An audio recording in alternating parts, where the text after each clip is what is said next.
Comentaba el otro día mi compañero y amigo Iñaki Arrui que la historia oficial nos cuenta que desde que el SEA 600 se extendió por España hasta la muerte de Franco, no pasó prácticamente nada salvo el viaje al espacio de Carrero Blanco, que todo era un trantrán gris y cateto, que aunque los Pirineos seguían estando y siendo muy altos, la fiera ya casi no mordía, que prácticamente nadie luchaba y que toda la oposición y los sectores nucleares del propio régimen coincidían en una misma y única estrategia de acción política: esperar a que Franco, el genocida, se muriera.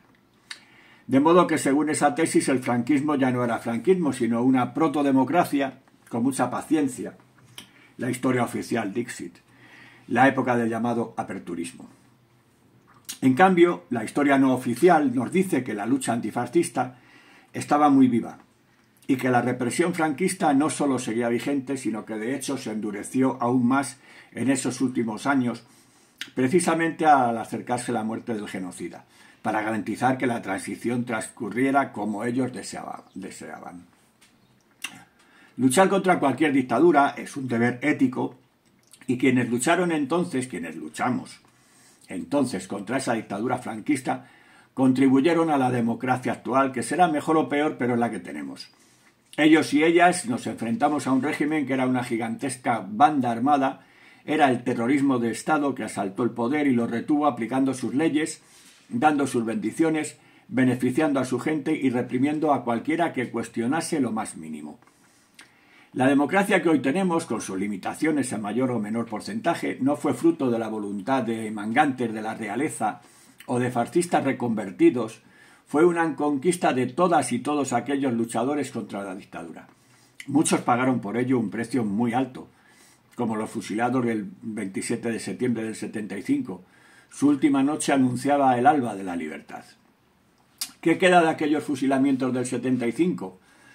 Recuerdos y sed de justicia. No mueren quienes son recordados. Y en este caso el tiempo no ha difuminado las necesarias reivindicaciones de verdad, justicia y reparación. La palabra justicia con mayúsculas no significa únicamente que se reconozca la ilegalidad de aquellos consejos de guerra falsos y farsas, algo más que evidente, sino que se reconozca igualmente la legitimidad de la lucha contra la dictadura en todas sus modalidades, incluyendo la lucha armada, ¿por qué no?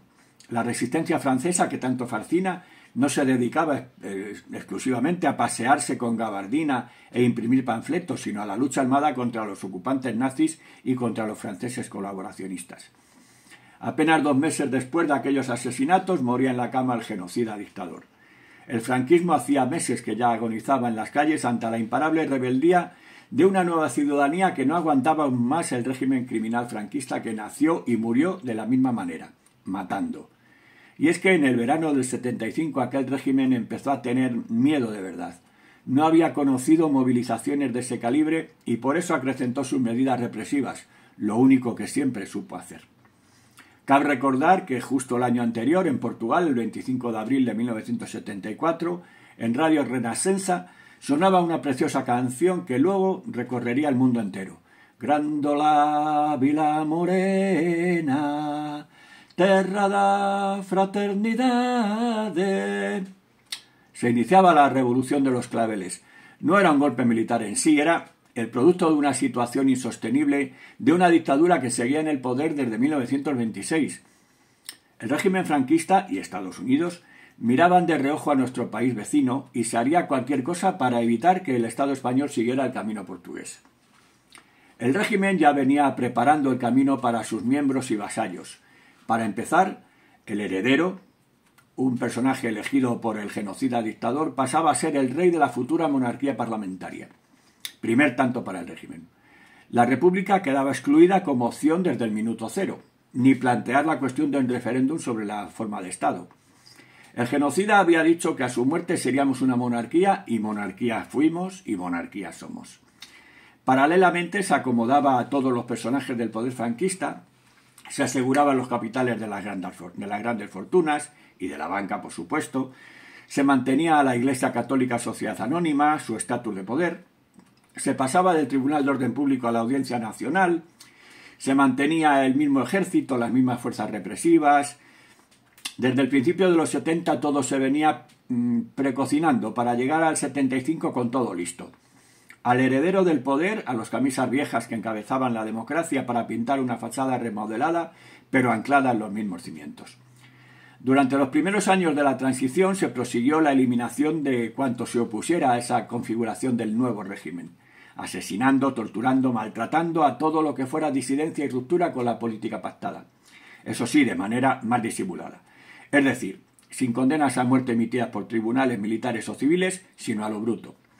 Los asesinatos en las calles, ya fuera por la policía o por los fascistas, en una variada sopa de siglas, fueron una continuación organizada de la represión iniciada con el asesinato de Salvador Puig Antich y de los fusilados del 27 de septiembre. Franquismo sin Franco. La transición no fue pacífica, fue extremadamente violenta y criminal. Una prolongación del régimen que no dudaba en usar métodos y similares para mantenerlo todo atado y bien atado. Bajo la alfombra de la transición han quedado muchos muertos. Más de 200 personas asesinadas entre 1976 y 1983 por fuerzas del orden y de la extrema derecha. Cientos de mutilados, torturados y encarcelados a pesar de las 2 amnistías de la transición.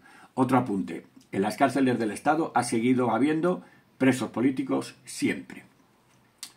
Pese a todo, en las calles las movilizaciones crecían y eran imparables frente al reformismo de la transición. Y sonaba con fuerza la palabra ruptura.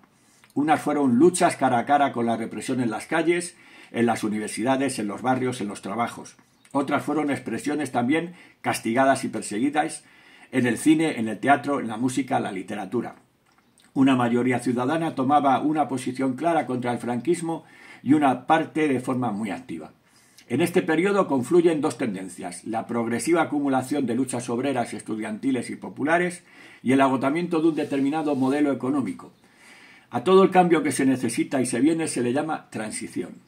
A un cambio escrito y planificado en despachos entre reuniones con la embajada USA o la socialdemocracia europea, con el conocimiento y consentimiento de los supuestos líderes de la izquierda española con sede en París. Y el visto bueno, como no, de los nuevos líderes socialistas que estaban ensamblando. Se daba la necesidad de un cambio de ciclo que el franquismo, no ya Franco, quería controlar y dirigir a su conveniencia. Aperturismo o transición. Y lo hacía también en ambos casos incorporando nuevos gestores al sistema y golpeando, a muerte y con idénticos métodos, a la izquierda que le cuestionaba o podía llegar a cuestionarle. Sobre los años 60 y 70 siguen haciendo falta publicaciones con rigor histórico, es decir, que no se limiten a reproducir el relato oficial del régimen. Su ausencia solo demuestra el poder del discurso oficial de la transición que ha impuesto su relato de la reconciliación. Hay sucesos que a estas alturas siguen sin analizarse con la frialdad que podría dar el paso del tiempo. Por ejemplo, siempre se menciona la legalización de los partidos. Pero qué poco se ha analizado qué partidos no se legalizaron antes de las elecciones de junio del 77. Una decisión que determinaría el Parlamento que iba a redactar la Constitución de 1978. Darle una vuelta a eso. La transición impuso un modelo autoritario de democracia. 3 apuntes. 1. La idea de democracia negociada y concedida desde las instituciones del Estado y sus prohombres. 2. El miedo como mecanismo de imposición. Y 3. La idea de que más que un conjunto de derechos a ejercer en libertad es un conjunto de obligaciones a respetar. El Código Penal y la coerción son el alma del régimen del 78, que empalman directamente con la ilegalidad radical de las condenas a muerte del 75 y con la ilegalidad radical del régimen de Franco y de su sucesor en la jefatura del Estado. El año 76 será, sin lugar a dudas, el año de las huelgas. Contra los topes salariales, contra la carestía de la vida, por la amnistía de presos políticos y represaliados laborales, por el regreso de los exiliados. De frente y con ilusión se afrontaba el reto de la autoorganización de la clase obrera en sus centros de trabajo y gremios, tomando, como no, las asambleas como base de decisión y debate de forma horizontal y con voto a mano alzada. Auténtico sindicalismo basado en la asamblea y la autoorganización, una forma de organizarse que terminará con la firma de los pactos de la Moncloa, el 15 de octubre de 1977. Unos pactos que arrinconarán al movimiento obrero quitándole el mecanismo de acción por la subida salarial frente a la inflación. Los pactos le dieron la vuelta a la tortilla. La inflación iría por delante y luego ya veremos si suben los salarios. Aparte, empiezan a atacarse todas las formas sindicales que no estén estructuradas.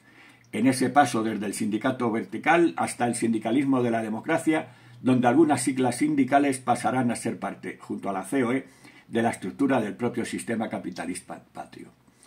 Os leo en comentarios y perdonad por la chapa.